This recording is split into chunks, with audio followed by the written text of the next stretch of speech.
God, the name of the studio. So we are horrendous at choosing names, and at one point I wanted to call it Brain Fluff, and we actually pitched the game to Sony, and it said copyright Brain Fluff secret something on the bottom of the video, and then that was such a bad name that we all argued about it, and I couldn't come up with anything better. And then Mark wanted Media Molecule, which I couldn't spell and was too annoying to say, and then I had to admit that none of us had any better ideas, and now I quite like it. So Mark came up with the idea, and he didn't want games in the name. He'd heard somewhere that if you put games in the name, then it means all you can ever do is make games, which is what we planned to do anyway. But we thought if we leave the games out, maybe one day we can, I don't know, make tea or something. Yeah. So Mark's fault.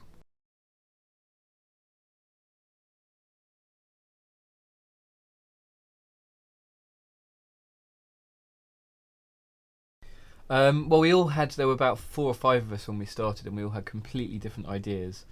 And the main one that was shared, the only thing that we agreed on was that it was going to be creative. It was going to be some amount of creativity in it. In my brain, it was a music game. Not really like a rhythm action game, more like a creating music game. And my favourite reference point at the time was that Nintendo DS game. I think it was called. I've forgotten what it was called, but it was cool. It was like a little toy, and you could make music with it. Electroplankton. Thank you very much, Spaff, for the little prompt off camera there.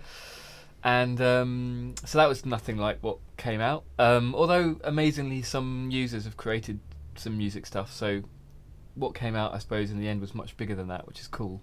Mark was almost more on the money. He always said he wanted to make a game about making games, something like that.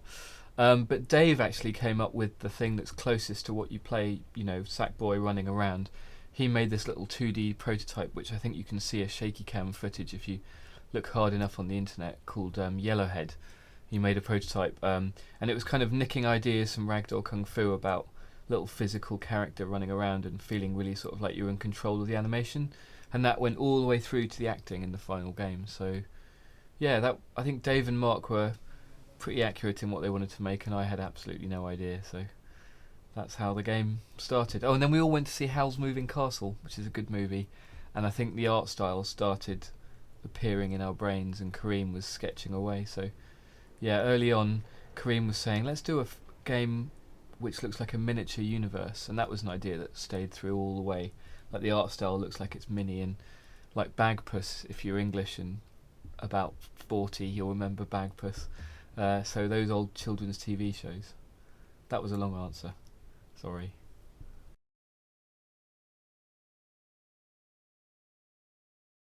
The original idea for Sackboy, apart from Bagpuss, was basically that we wanted something that was really recognisable, because we wanted you to be able to change the look of the game to anything you wanted, but at the same time we wanted it to be a cute character that you could feel was yours and customisable, but everyone would still go, oh yeah, that's Sackboy, or whatever we were going to call it.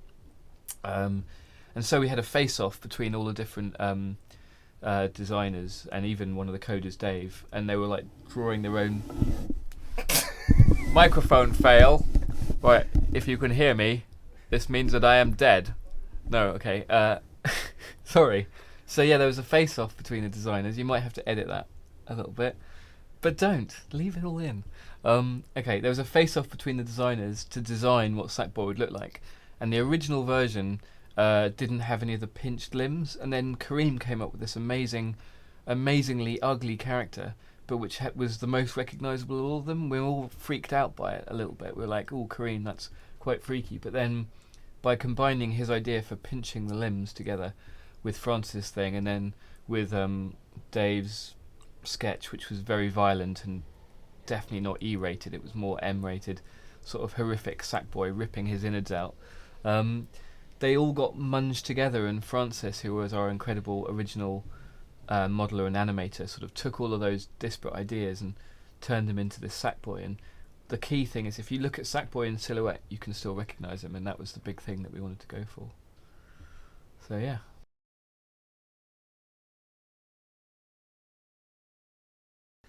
Well, we're definitely going to continue the franchise. I think everyone at Media Molecule, without exception, is doing LBP, and the cool thing about that is that to ship the game, anyone who's ever made a big project of any kind will know that as you rush towards the end, the deadline, you have to just throw things out that aren't quite finished and just go with the core.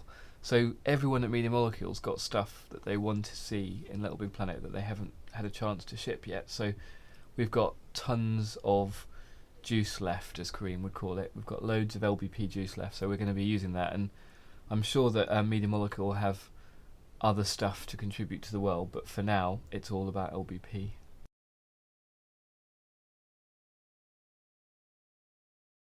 Are there any other games? Well, actually, funnily enough, Mark, I'm going to announce your game for you now. He bought on eBay a Commodore 64, which he used to be able to program in assembler, even though he's now officially an artisty type. And for relaxation during making LittleBigPlanet, he bought a Commodore 64. And he's working on a game, I think, called Mega Annihilation Death, which he started in the 80s, and he never quite finished. So he started again, and I think that's currently being developed. So yeah, look out for Mega Annihilation Death from a Commodore 64 game retailer near you sometime, maybe. Cool. There you go. That's it. So bye. Bye, and may the swine flu not get you, and happy creating. Cheerio.